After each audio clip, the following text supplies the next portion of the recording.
Okay, hello everyone, welcome you all at लोकेसर unlimited study zone. Start कर रहे हैं अपना topic chapter number 3 CBSE NCERT book का।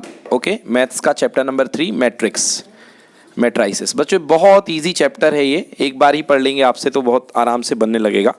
अब मैट्राइसिस होता क्या है बच्चों? मैट्राइसिस क्या है? ये अरेंजमेंट है एक्चुअली, ये ओनली ये अरेंजमेंट है और कुछ भी नहीं, अरेंजमेंट है। तो जब हमारे पास बड़े लेवल में, बल्क लेवल में डेटा आते हैं, ज़्यादा लेवल में डेटा आते हैं, तो हम उनको एक अलग अलग तरीके से नहीं उनकी स्टडी करते हैं, हम उनके ग्रुप में उनकी स्टडी करते हैं। जैसे फॉर एग्जांपल आपने अपनी मार्कशीट देखी है, तो मार्कशीट जब बन करके आती है तो वो भी क्या मिलती है आपको? मैट्रिक्स फॉर्म में मार्कशीट मिलती है। ऐसे लिखा रहता है ना, जैसे पहला सब्जेक्ट आपका हिंदी है, फिर इसके बाद आपका मान लो इंग्लिश है, देन इसके बाद आपका मैथ है, फिर फिजिक्स है और फिर केमिस्ट्री है। तो आप अरेंजमेंट देखिए अपनी जो मार्कशीट है उसकी अरेंजमेंट कैसी होती है। हिंदी में आपके लिखे रहते हैं टर्म 1 के मार्क्स, टर्म 2 के मार्क्स, टर्म 3 के मार्क्स, फिर इसके बाद यहाँ पे इसका कंसोलिडेट करके देता है टोटल करके। तो ये कुछ, ये कुछ, ये कुछ, ये कुछ, ये कुछ, ये कुछ, ये कुछ, ये कुछ, ये कुछ, ये ऐसे ऐसे ऐसे ऐसे है ना। तो इस अरेंजमेंट से आपको होता क्या है? इस अरेंजमेंट से आप एक बेहतर कंपैरिजन कर पाते हैं कि मेरे फर्स्ट में इतने थे, सेकंड में इतने थे, थर्ड में इतने आए, तो मेरे फाइनल इतने बन गए, है ना। इससे एक बढ़िया एक अरेंजमेंट आपको देखने को मिलता है। अब सोचिए कि अगर आपके हिंदी के मार्क्स अगर मैं रैंडमली आपको ऐसे बना करके दे दूं कि हिंदी टर्म 1 में आपके मार्क्स आए 30, फिर इसके बाद फिजिक्स के लिखा, फिर मैथ के लिखा, फिर केमिस्ट्री के लिखा, फिर यहाँ पे हिंदी का लिखा, तो बताइए ज़्यादा अच्छा कौन सा रहेगा? ये वाला रहेगा या ये अरेंजमेंट रहेगा? ये अरेंजमेंट है ना। अच्छा, अब इसको अगर आपको मान लो इसमें कोई मिस्टेक भी दूर करनी है तो आप डायरेक्टली आराम से उस पॉइंट पे जाके अपनी मिस्टेक दूर कर सकते हो। अब यहाँ पे तो एक इतनी बड़ी सी लाइन रहेंगी, उनको ढूंढना पड़ेगा, है ना। हाँ, ये होता है। अच्छा, कंप्यूटर में अगर कभी MS एक्सेल चलाया है, एक्सेल वर्ड स्प्रेड बनाते हैं ना, वर्ड शीट है ना, स्प्रेडशीट, उसी को एक्सेल बोलते हैं। तो एक्सेल आपने देखा होगा। एक्सेल से क्या होता है, जब आपके स्कूल में किसी बच्चे की अटेंडेंस निकालनी होती है ना, तो आपने देखा होगा अटेंडेंस एक्सेल शीट में बनती है। तो यहाँ ऊपर बच्चे का नाम हो गया और इसके नीचे इसकी जनवरी की अटेंडेंस, फरवरी की अटेंडेंस, मार्च की, करते करते करते करते करते करते अगले सेशन की फरवरी लास्ट मंथ की अटेंडेंस होती है। तो टोटल अटेंडेंस को फटाक से फॉर्मूला लगा करके ऐड कर दिया जाता है और यहाँ पे फाइनल अटेंडेंस आ जाती है ना। इस पे फॉर्मूला लगा करके क्या कर दिया जाता है? ऐड कर दिया जाता है। मतलब कंप्यूटर के क्षेत्र में भी मैट्रिक्स का बहुत बड़ा यूज है। कंप्यूटर में जो भी डेटा इंटरप्रेट होता है वर्ड एक्सेल में, वो सारा का सारा मैट्रिक्स फॉर्म से ही होता है, ठीक है ना। तो what is matrix? Matrix is the arrangement of given data, है ना, बस इतना ही है और कुछ भी नहीं है। Matrix is the arrangement in given data in rectangular form, समझ गए, इन रेक्टेंगुलर फॉर्म। तो आइए इसको मैट्रिक्स को देखते हैं। चलिए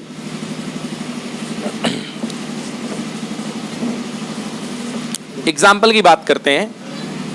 मान लीजिए आपकी कंपनी है कोई, शूज और सॉक्स बनाने की कंपनी, या बेल्ट भी बनाती है।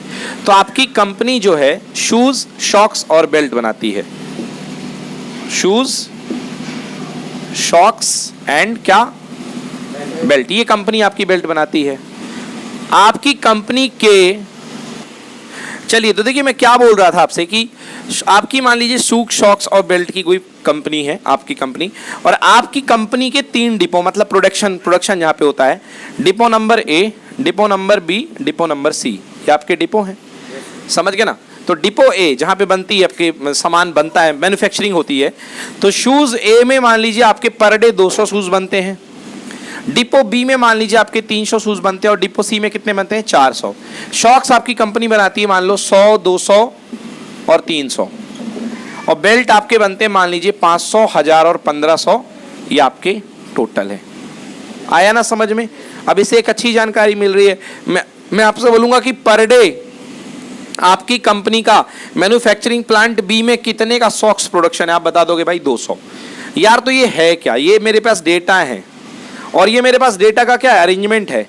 In the form of row and column. ये है रो को हिंदी में बोलते हैं कतारें, और कॉलम है, रो को हिंदी में बोलते हैं कतारें या पंक्तियां है, ये समझ गए ना।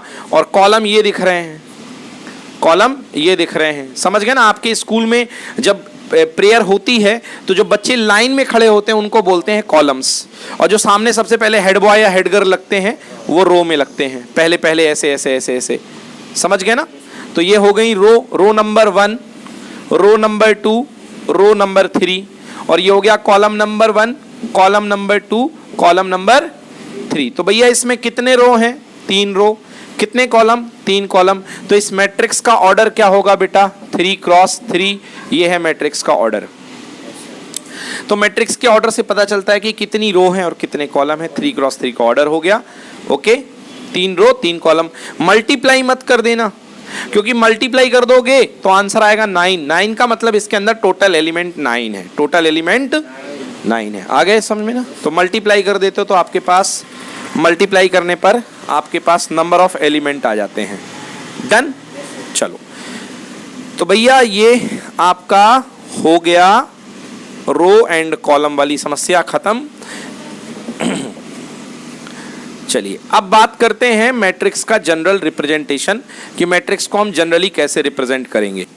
चलिए देखिए, तो ये अब देखते हैं हम मैट्रिक्स को रिप्रेजेंट करते हैं कैसे। तो सबसे पहली बात है, any matrix can be represented by capital letter. A से रिप्रेजेंट कर दो, बी से रिप्रेजेंट कर दो। ओके, मैट्रिक्स को दिखाने के लिए बेटा फिर आपको एक बॉक्स बनाना पड़ेगा।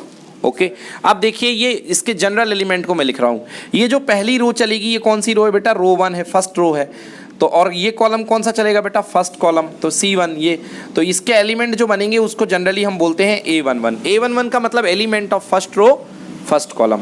अब इसके आगे जो एलिमेंट आएगा वो फर्स्ट रो में ही होगा, बट उसका कॉलम 2 होगा, तो A12। अगर आप आगे बढ़ा रहे हो तो A13, first row third column, है ना। इस तरीके से अगर यहाँ पे चलते ही जाओगे तो A13 के बाद A14 आएगा, A15 आएगा, और अगर आपके पास n कॉलम है तो A1n। तो ये कॉलम नंबर 1, ये कॉलम नंबर 2, ये कॉलम नंबर 3, ये कॉलम नंबर 4, और यार ये लास्ट में क्या आ गया यार? Column number n, Cn। समझ में आया ना। तो मतलब टोटल कितने कॉलम हो गए? n कॉलम हो गए। अब चलिए सेकेंड रो आ गई, second row first column, second row second column, second row third column, चलते चलते चलते चलते सेकेंड रो nth कॉलम। बोलो यस, आएगा नहीं आएगा? हाँ। फिर इसके बाद कौन सी रो शुरू हो जाएगी यार? थर्ड रो, तीसरी कतार शुरू हो जाएगी ना। यस, तो ऐसे चलने दो चलने दो। फिर कौन सी रो शुरू हो जाएगी? बोलो फोर्थ रो। अब इस तरीके से अगर मेरे पास लास्ट में आकर के मेरे पास mth रो है तो बोलो ये एलिमेंट क्या होगा? AM1। और ये वाला एलिमेंट क्या होगा? AM2। ये वाला एलिमेंट क्या होगा? AM3। और सबसे लास्ट वाला जो एलिमेंट होगा बेटा वो क्या होगा? AMN। क्या होगा? AMN। तो कितनी रो हो गई टोटल इसमें? m तो हो गई रो, देख लो ये mth रो है। और कितने कॉलम हो गए? n column. तो भैया इसका ऑर्डर क्या बन गया? m cross n। m cross n इसका कॉलम वो बन गया ऑर्डर। समझ में आ गया ना। तो बेटा आप देख रहे हो कि इसके जो एलिमेंट हैं वो स्मॉल लेटर से रिप्रेजेंट किए जाते हैं, मैट्रिक्स कैपिटल लेटर से, एलिमेंट क्या होते हैं? स्मॉल लेटर से। और ये एलिमेंट के सबस्क्रिप्ट लगातार बदल रहे हैं तो ये भी वेरिएबल होंगे। तो बेटा इसको लिखते कैसे हैं अपन इसको लिखते हैं A is the combination of element AIJ, where I is the number of row and J is the number of column। समझ में आ गया ना। तो ये इसके एलिमेंट होंगे। तो आपको जो एलिमेंट दिया रहेगा वो इस तरीके से दिया रहेगा, ठीक है ना। चलिए, तो पहली एक्सरसाइज यहीं पर स्टार्ट होती है और पहली एक्सरसाइज का पहला क्वेश्चन मैं बताता हूँ आपको कैसा दिया रहेगा।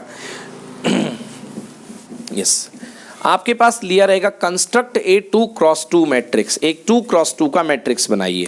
तो पहले ही आपसे बोल दिया कि भैया एक 2 क्रॉस 2 का आपको मैट्रिक्स बनाना है। तो मतलब आपके पास जो मैट्रिक्स है वो कितने ऑर्डर का है बेटा? 2 क्रॉस 2। या 2 ऑर्डर भी लिख दोगे तो बात एक ही है। जब आप 2 लिख रहे हो मतलब 2 क्रॉस 2, 3 लिख रहे हो मतलब 3 क्रॉस 3। तो आपके पास 2 क्रॉस 2 का ऑर्डर का मैट्रिक्स है, मतलब 2 रो 2 कॉलम। तो भैया 2 रो और 2 कॉलम की जगह पहले से बना लो, ये मैंने बना ली। तो ये एलिमेंट क्या आएगा बेटा? A11, A12, A21, A22, यही होंगे। 4 एलिमेंट है ना। अब इतनी अंडरस्टैंडिंग पैदा कर लो, फटाफट बना दिए अपन ने एलिमेंट। 2 क्रॉस 2 का ये मैट्रिक्स बन गया। अब कहेगा मेरे पास इसका जो एलिमेंट है मैं ऐसे दे रहा हूँ AIJ। खुद क्वेश्चन डिफाइन करेगा कि मैट्रिक्स बनाओ जिसके एलिमेंट है AIJ, और AIJ equals to I + 2J/3। कोई भी फंक्शन दे देगा वो। i plus 2j by 3। अब आप मैट्रिक्स डिजाइन करो। चलो आ जाओ भैया, सबसे पहला एलिमेंट क्या है a11, तो a11 के हिसाब से डिजाइन करो। a11 i की जगह भी 1 है, j की जगह भी क्या है 1 है, तो i की जगह 1 और j की जगह भी 1, तो 1 into 2 plus 1 upon 3, answer 1 plus 2 by 3, 3 by 3, बोलो भैया कितना हुआ 1 हो गया। दूसरा a12 यार, तो a12 मतलब 1 प्लस 2 इंटू कितना 2 अपॉन 3, यार j की जगह देखो आनंद 2 है ना, तो 2 2 जा 4 प्लस 1 कितना 5, तो कितना आ गया 5 बाई 3 आ गया जी। तो पहला एलिमेंट आ गया अपने पास 1 1 आ गया, दूसरा आ गया क्या 5 बाई 3। अब नेक्स्ट अपन को निकालना है a21, तो i की जगह 2 रख दो, j की जगह 1 रख दो, तो i की जगह 2, तो 2 प्लस 2 इंटू 1 बाई 3 यानी कितना 4 by 3। And last a22 that is equals to 2, i की जगह 2 और j की जगह भी कितना बेटा 2 2 2 जा 4 प्लस 2 6 बाई 3 मतलब कितना आ गया 2। तो चलो भैया अपना मैट्रिक्स बन गया, फाइनली आंसर आ गया। वैल्यू पुट कर दो बेटा, a11 की जगह कितना आया है 1 आया है, a12 की जगह कितना आया है 5 बाई 3 आया है, a21 की जगह 4 बाई 3 और यहाँ पर क्या आ गया 2 बन जाएगा। Any problem? तो यार ये मैट्रिक्स डिजाइन करने वाले घटिया टाइप के क्वेश्चन हैं, आते बिल्कुल ना के बराबर है, क्लियर है ना।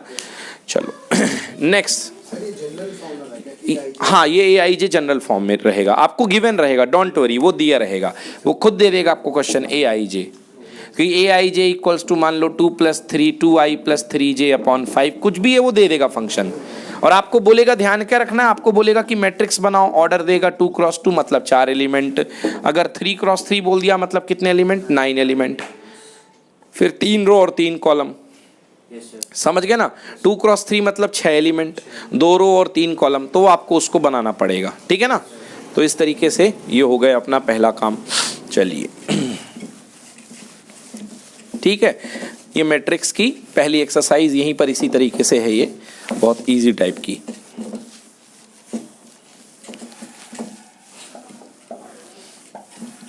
चलिए दूसरी बात जो आती है वो अब है एलजेब्रा ऑफ मैट्राइसिस।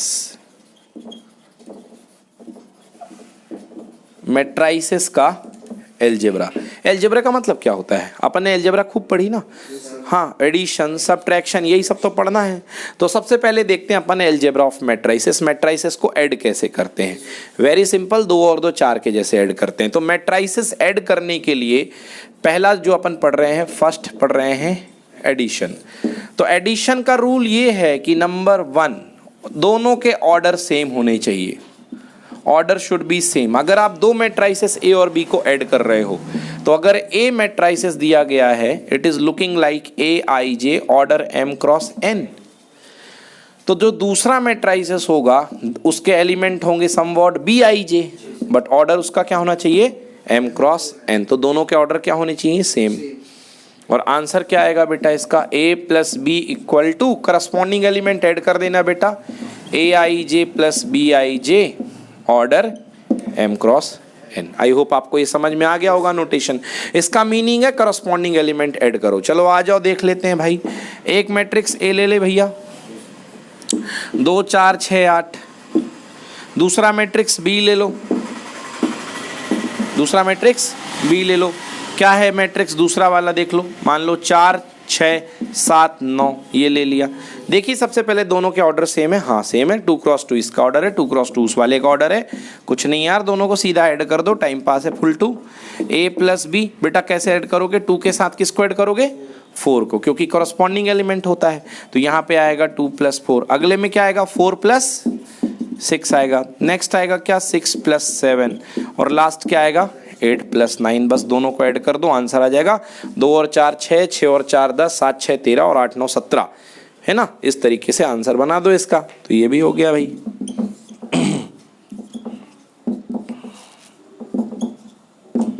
ये हो गया जी, नोट कर लो।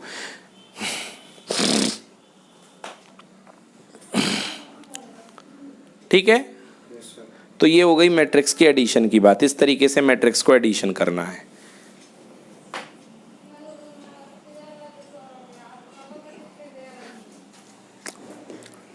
Done, so this is addition of matrices. चलिए सेकंड केस देखते हैं बेटा। सेकंड केस है सब्ट्रैक्शन के पहले अपन देखते हैं कांस्टेंट मल्टीप्लिकेशन, है ना, लिखेंगे मल्टीप्लिकेशन विद अ कांस्टेंट, उसके बाद सब्ट्रैक्शन आएगा मजे से। तो multiplication with a constant, second case multiplication with a constant. तो यार एक अपने पास मैट्रिसेस, पहले फॉर्मेट समझो। ए मैट्रिसेस आपके पास दिया है ए आई जे, ऑर्डर है m क्रॉस n, है ना। तो बेटा कांस्टेंट मल्टीप्लिकेशन के ए, मतलब मैट्रिक्स ए का के साथ मल्टीप्लाई कर दो। तो यार ये कितना बन जाएगा, इट विल बी के ए आई जे ऑर्डर m क्रॉस n। तो मतलब क्या करना है, हर एलिमेंट में के चैप देना है, समझ गए ना, हर एलिमेंट में के को बिठाल देना है, मल्टीप्लाई कर देना है। तो चलो देख लो एक मैट्रिक्स, जैसे मान लो एक मैट्रिक्स आपके पास 2 क्रॉस 3 है, 2 रो 3 कॉलम, मैं बदल के ले रहा हूँ जिससे ज़्यादा अंडरस्टैंडिंग बने। 2 क्रॉस 3 का एक एलिमेंट ले लो यार, 2 रो हैं 3 कॉलम है, 2 4 6 8 9 10, देख लो है ना 2 क्रॉस 3 का। अब आपको बोला गया मुझे 3A निकालो, 3A, तो 3A मतलब बेटा बॉक्स लगा है, बॉक्स मतलब जो चीज़ जाएगी वो सबके साथ जाएगी, समझ गए ना, सबके साथ। तो 3 2 जा 6, 3 4 जा 12, 3 6 जा 18, 3 8 जा 24 24, 3 9 जा 27 एंड 3 10 जा 30। समझ में आ गया। अब इसका यूज़ क्या है, मान लो भैया महंगाई बढ़ गई, आनंद को अपने जूते मोजे और बेल्ट की सबकी सेल बढ़ानी है, 2 गुना रेट करने हैं या 75% रेट करने हैं, तो डायरेक्टली वो बाहर कितने का मल्टीप्लाई कर देगा, 75% का। तो अपने आप रेट कितने हो जाएंगे, 75 टाइम्स हो जाएंगे, 75% टाइम्स हो जाएंगे। या 2 गुना रेट करना है तो 2 का मल्टीप्लाई कर दो, सॉफ्टवेयर में सारे एलिमेंट कितने हो जाएंगे, 2 टाइम्स। समझ गए ना, अलग अलग सबको नहीं करना पड़ेगा। तो ये हो गया 3A, डन। अब यदि मैं इसी क्वेश्चन में बोलूं माइनस ए, तो एक्चुअली मैथ्स में माइनस ए होता है -1 टाइम्स ऑफ, ये जो माइनस होता है वो -1 ही होता है। तो चलो इसको, मगर मैं माइनस ए करना चाहता हूँ, इसको रहने दो। अगर इसी को यदि मैं माइनस ए करके निकालना चाहता हूँ तो माइनस ए इक्वल टू कितना हो जाएगा, 2 का क्या हो जाएगा -2, 8 का क्या -8, 4 का क्या -4 और 9 का क्या -9, 6 का -6 और इसका -10। तो माइनस अगर मल्टीप्लाई करने का मतलब -1 हर जगह आप इंसर्ट कर दो, ठीक है ना, ये हो गया। अब इसके बाद मैं बता रहा हूँ सब्ट्रैक्शन, है ना, लिखिए सब्ट्रैक्शन।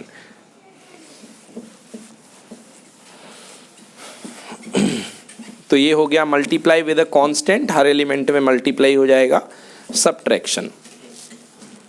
तो 2 मैट्रिक्स मेरे पास है, A equals to A I J, order है m क्रॉस n। दूसरा मैट्रिक्स है मेरे पास जनरल फॉर्म में B equals to b i j, इसका ऑर्डर भी है m क्रॉस n।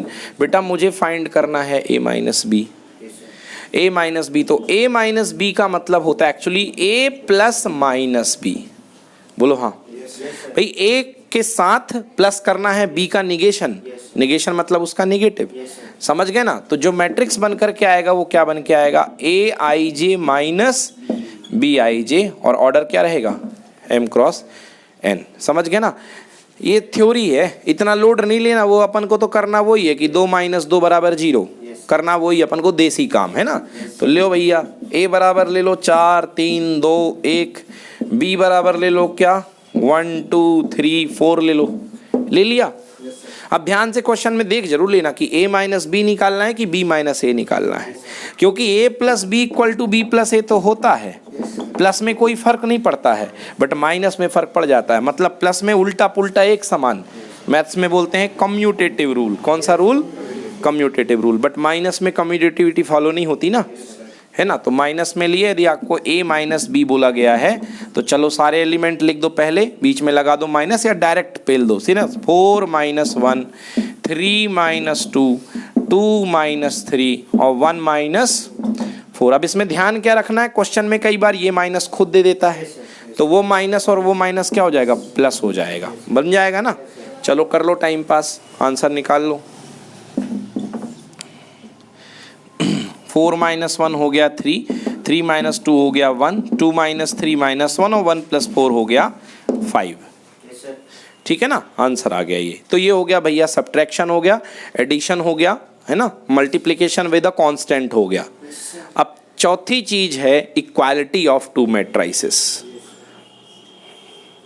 या comparability, comparison of 2 matrices. 2 matrix कब इक्वल होंगी, ठीक है ना। ये तो ये दो एक्सरसाइज हो गई भाई साहब आपकी, ठीक है ना।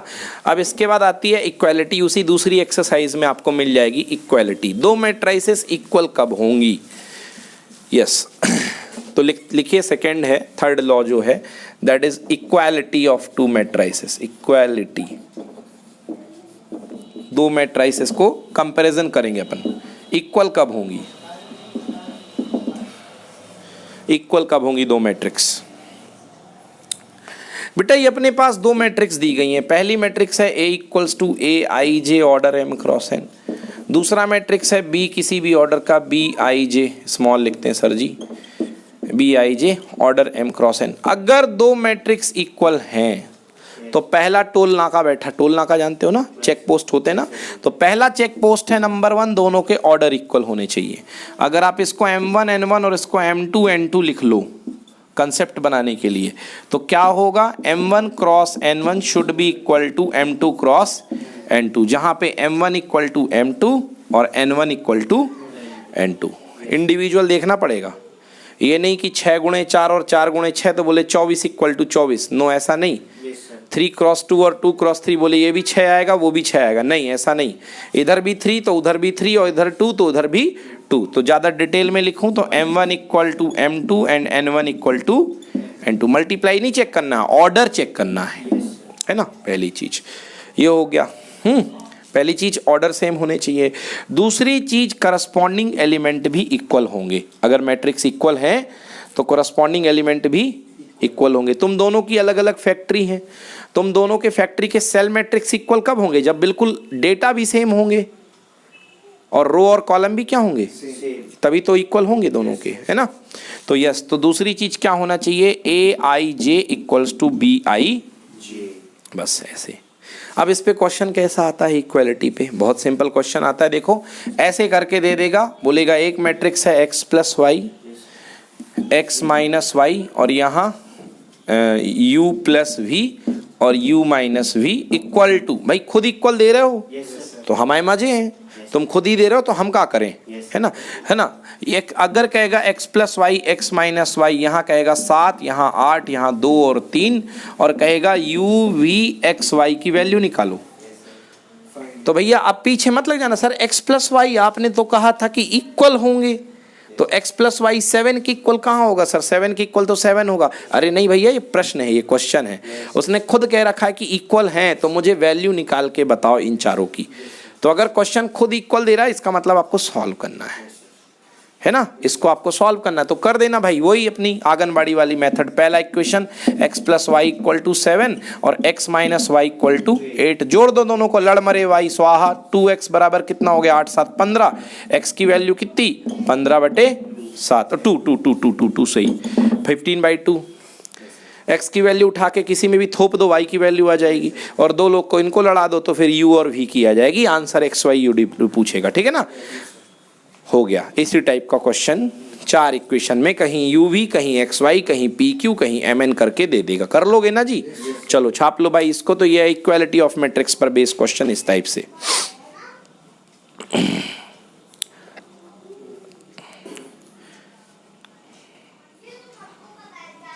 तो ये हो गई इक्वालिटी ऑफ मैट्रिसेस। दो मैट्रिसेस अगर इक्वल होंगे तो पहला टोल टैक्स वहां पे लगेगा जहां पे चेकिंग होगी कि दोनों के ऑर्डर इक्वल हैं, दूसरा रहेगा दोनों के करस्पॉन्डिंग एलिमेंट इक्वल हैं।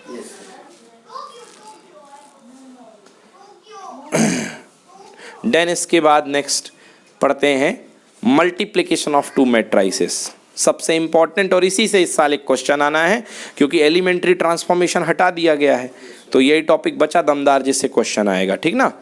हाँ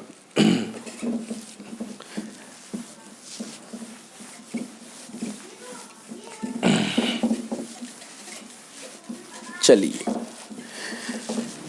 अब बात है, नेक्स्ट पढ़ रहे हैं हम लोग multiplication of matrices, matrices multiplication, multiplication matrix multiplication. देखो भाई क्या होता है मैट्रिक्स मल्टीप्लिकेशन। आपके पास एक मैट्रिक्स है A11, पहला मैट्रिक्स है आपके पास A, इन शॉर्ट में लिखता हूं A I J, ऑर्डर है बेटा M1 क्रॉस N1। और दूसरा मैट्रिसेस आपके पास है बी, वो है BIJ M2 क्रॉस N2, ठीक है ना। अब दोनों मैट्रिसेस को मल्टीप्लाई करना है। तो पहला सवाल है कि क्वेश्चन को ध्यान से देखो कि आपसे A मल्टीप्लाइड बाई B पूछा गया है कि B मल्टीप्लाइड बाई A पूछा गया है। दोनों बातें अलग अलग हैं। मतलब याद रखना कि A into B, B into A के इक्वल नहीं होता है। समझ गए ना। हाँ, अब ट्रिक ये है मल्टीप्लाई मैट्रिक्स को करने की। अगर आपसे A और B पूछा गया है तो आप सबसे पहले A का ऑर्डर लिखो, M1 क्रॉस N1। एक ऑर्डर लिख लिया। मैं क्या निकाल रहा हूं बेटा, AB। पहले मैं चेक कर रहा हूं कि मल्टीप्लाई होंगे कि नहीं होंगे। सारे मैट्रिक्स मल्टीप्लाई नहीं होते हैं, समझ गए ना। सारे मैट्रिक्स मल्टीप्लाई नहीं होते हैं, कुछ ही होते हैं। अब उनका मैं बताता हूं कैसे चेक करोगे। A इंटू बी निकालना, पहले किसका ऑर्डर लिख दो, A का। फिर किसका ऑर्डर लिख दो बेटा, B का।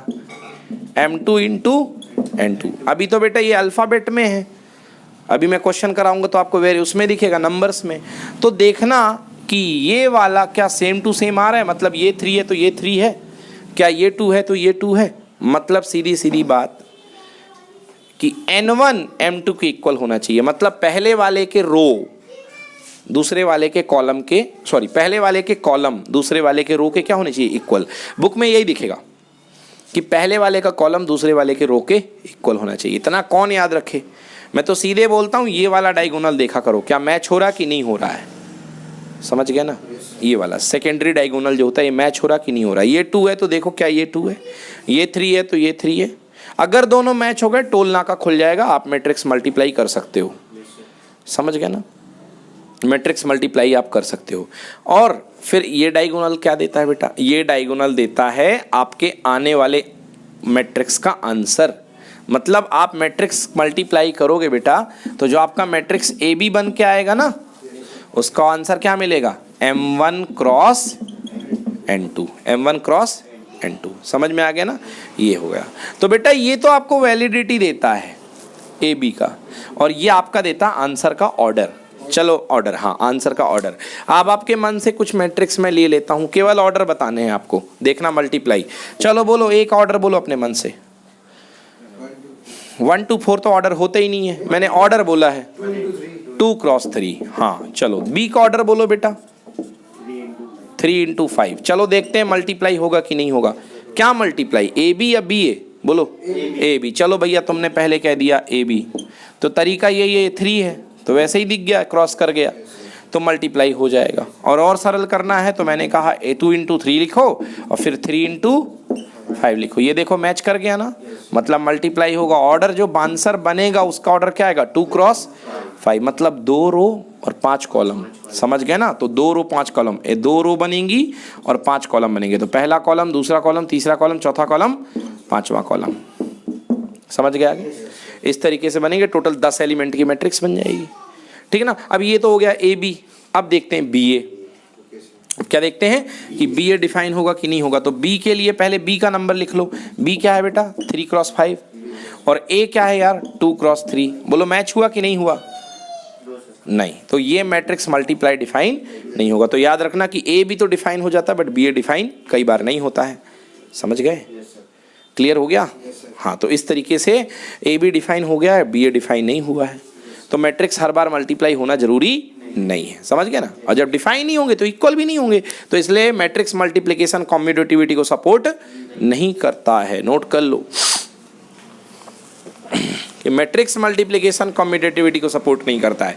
AB is not equal to BA। बहुत रेयर केस में AB इक्वल टू BA होता है, बहुत कम केसेस में होगा। कई जगह होता है बट बहुत कम, रेयर केसेस में AB इक्वल्स टू BA हुआ करता है।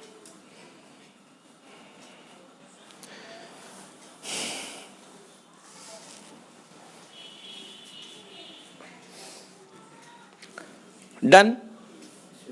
चलो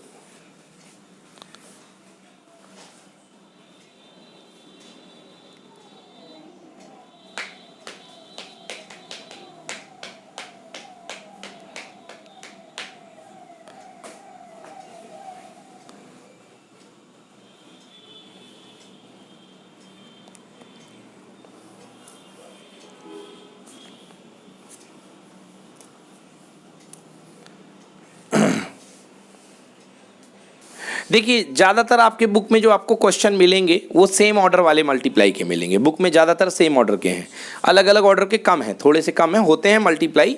जैसे इसमें 2x3 और 3x5 है, तो 2x3 और 3x2 का ले लो, 2x3 और 3x2, तो ये मल्टीप्लाई डिफाइन हो जाएगा और 2x2 में आंसर आ जाएगा। तो बुक में दिए हैं एक दो क्वेश्चन, बट ज़्यादातर सेम ऑर्डर के हैं, 2x2 का 2x2 के साथ, 3x3 का 3x3 के साथ, है ना। यस, चलिए अब देखिए थोड़ी सी बात मैं भूल गया था, type of matrices. Type of matrices लिख लीजिए, टाइप ऑफ मैट्राइसेस। मैट्राइसेस कितने टाइप के होते हैं, तो कुछ स्पेशल टाइप ऑफ मैट्राइसेस वैसे ऑब्जेक्टिव में पूछे जाते हैं इसके क्वेश्चन कि ये कौन सा मैट्राइसेस है। तो टाइप ऑफ मैट्राइसेस में लिखिए, देखिए जैसे कोई मैट्राइसेस है A=2 है AIJ M×N, तो दो बातें हो सकती हैं, या MN के इक्वल है या MN के इक्वल नहीं है। यस, MN के इक्वल है। MN के इक्वल है का मतलब क्या हुआ, ऑर्डर सेम है, मतलब ये 2 तो ये भी 2, मतलब 2x2 का ऑर्डर होगा, 3x3 का ऑर्डर होगा, 4x4 का ऑर्डर होगा।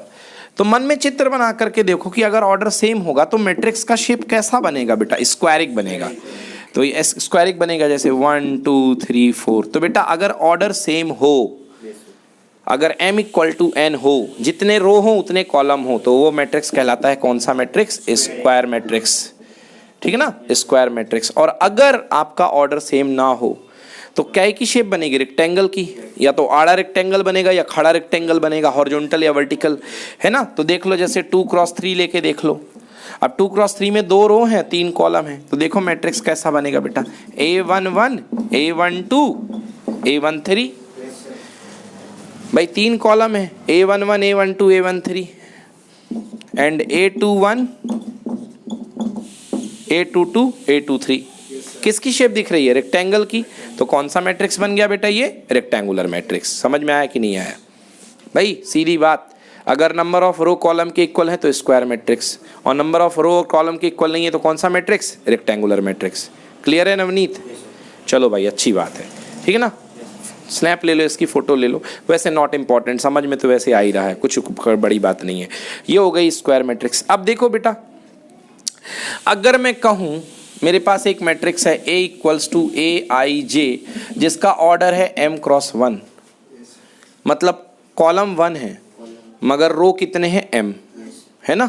रो M है, कॉलम 1 है। देखना जरा कैसा मैट्रिक्स बनेगा। रो की M की जगह 4 ले लो, डर लग रही है तो लो भाई, ले लिया 4। हाँ, चार रो है, पहला रो A11, दूसरा A21 A31 A41, बोलो हाँ, और कॉलम तो एक ही है तो आगे बढ़ नहीं सकते। तो बेटा ऐसा मैट्रिक्स क्या कहलाता है, कॉलम मैट्रिक्स। जिसमें केवल एक कॉलम हो उसको मैट्रिक्स को क्या बोलते हैं अपन, कॉलम मैट्रिक्स। फिर ऐसे ही देख लो रो मैट्रिक्स, तो रो की जगह यहाँ 1 कर दो। तो अगर एक मैं आपके सामने मैट्रिक्स बनाऊं A11 A12 A13 A14, ये देख लो, तो रो एक ही है बट कॉलम चाहे जितने भी हो जाएं, तो ऐसे मैट्रिक्स को अपन क्या बोलते हैं, रो मैट्रिक्स। समझ में आया कि नहीं आया। यस, तो ये टाइप ऑफ मैट्राइसेस। अभी बीच में बहुत सारे आते जाएंगे, तो स्वादानुसार और ज़रूरत के अनुसार मैं आपको बताते जाऊंगा, ठीक है ना। अभी फिलहाल पढ़ रहे थे हम मैट्रिक्स का मल्टीप्लिकेशन, फिलहाल उसको देखते हैं कि भाई मैट्रिक्स मल्टीप्लाई कैसे होगा। दो आपने मन से कोई भी मैट्रिक्स ले लो, 2x2 ऑर्डर के ले लो, बोलो ये ले लेते हैं। सुनो पहली चीज़, चलो वही इजी सा ले लो, 2 1 3 4 ले लो, ले लिया, ओके। दूसरा मैट्रिक्स B ले लो इसी ऑर्डर का, 2x2 का। क्या ले लो भाई, कोई भी मैट्रिक्स बोल दो। 5 बहुत बड़ा हो जाएगा वैसे, 5 5 2 3 2 ऐसा कुछ ले लो, 1 ले लो, चलो, है ना। ज़्यादा बड़ा लेंगे तो अपन कोई परेशानी होगी। ये ले लिया अपन ने AB। आप डिसाइड कर लो कि A×B करना है या B×A करना है। दोनों कर देता हूँ मैं, दोनों करके दिखा देता हूँ। तो पहले अपन A×B करते हैं। बेटा इसका ऑर्डर क्या, 2x2, इसका ऑर्डर क्या, 2x2। चिंता की बात ही नहीं, सब कुछ तो सेम है ना। तो सब सेम है तो सब मल्टीप्लाई हो जाएगा। ये देखो, ये मिल गई वैलिडिटी और ये मिल जाएगा आंसर। तो आंसर भी 2x2 है, वैलिडिटी तो हो ही रही है 2x2 से। चलो भाई, तो A×B पहले परफॉर्म करते हैं, A×B। बस भाई 2x2 का आंसर है, मतलब 4 एलिमेंट आने हैं। 4 एलिमेंट आने मतलब पहला एलिमेंट क्या बनेगा, A11 A12 A13 A21 और A22, ये बनेगा। अब एक काम करो, a इंटू बी करना है तो लाइन से a पहले लिख लो, b बाद में लिख लो। तो a इंटू बी करना है ना, तो a लिखो पहले 2 1 3 4 और b लिख दो बाद में 5 2 3 1। समझ गए ना बेटा? बच्चे बहुत कंफ्यूज होते हैं, आपको बिल्कुल कंफ्यूज नहीं होना, केवल ये याद रखना है इसको, A11 मतलब फर्स्ट रो फर्स्ट कॉलम, बस इतना ही करना है। तो इसकी उठाओ फर्स्ट रो और इसका उठाओ फर्स्ट कॉलम और दे मारो मल्टीप्लाई। कैसे मल्टीप्लाई करोगे? लाइन में 2 5 जा 10, पहला 10 अभी खत्म नहीं हुआ है, फर्स्ट रो फर्स्ट कॉलम, 1 3 जा 3 प्लस 3, बीच में प्लस आएगा है, हाँ अगर खुद का माइनस हो गया तो माइनस ला देना। 2 5 जा 10, तो first row first column. Clear हुआ? अब आगे क्या है बेटा? फर्स्ट रो सेकंड कॉलम, तो ये है फर्स्ट रो और ये क्या है? Second column. तो फर्स्ट रो सेकंड कॉलम 2 2 जा 4 और 1 1 जा 1, तो लियो भैया ये आ गया। अब सेकंड रो फर्स्ट कॉलम कर दो, तो 3 5 जा 15 एंड 3 5 4 3 जा 12 प्लस करके, है ना? क्लियर हुआ ना? चलो फिर सेकंड रो सेकंड कॉलम, 3 2 जा 6 एंड 4 1 जा, लियो भैया आंसर खत्म हुआ। आंसर आ गया 13, 4 1 जा 4 प्लस 1 5 5 15 प्लस 12 कितना? 27 और 6 और 4 10। बोलो आ गया? समझ में नहीं आया? आ गया ना? तो ये है बेटा A क्रॉस B। सिंपल इसी तरीके से मल्टीप्लाई करना है आपको, A का B के साथ, वही इसी पैटर्न को याद रखना है बस, और कुछ नहीं करना है। पहले ऑर्डर पता कर लेना कि कितने ऑर्डर का बनेगा आंसर, उससे आप अपने डिजाइन कर लेना मैट्रिक्स का कि इतने ऑर्डर का बनेगा, है ना? फिर ऐसा कर दिया। चलो अब इसका उल्टा देख लेते हैं, B इंटू ए, है ना? B इंटू ए देख लेते हैं कि सर सही कह रहे थे कि गलत कह रहे थे कि कम्यूटेटिविटी डिफाइन नहीं होती है ना? बहुत कम केसेस में होती है। चलो B इंटू ए करते हैं, तो ये करा B, ये करा A, लिख लिया भाई। B पहले लिख लो क्या? 5 2 3 1 और A क्या बेटा? 2 1 3 4 2 1 3 4। चलो B इंटू ए करते हैं, फर्स्ट रो फर्स्ट कॉलम, 5 2 जा 10 2 3 जा, आदत बना लेना, इतनी प्रैक्टिस कर लेना खट खट एकदम, ये और ये, फिर ये और ये। सेकेंड रो फर्स्ट कॉलम, 5 1 जा 5 2 4 जा 8, है ना? 3, चलो ये वाला इसके साथ 3 2 जा 6 और प्लस 1 3 जा 3, है ना? और फिर 3 1 जा 3 और 1 4 जा 4। चलो भाई चेक करो आंसर, देखो 10 और 6 16, 8 और 5 13, 13, 6 प्लस 3 9 एंड 3 प्लस 4 7। देख लो A B का B A के इक्वल आ रहा है।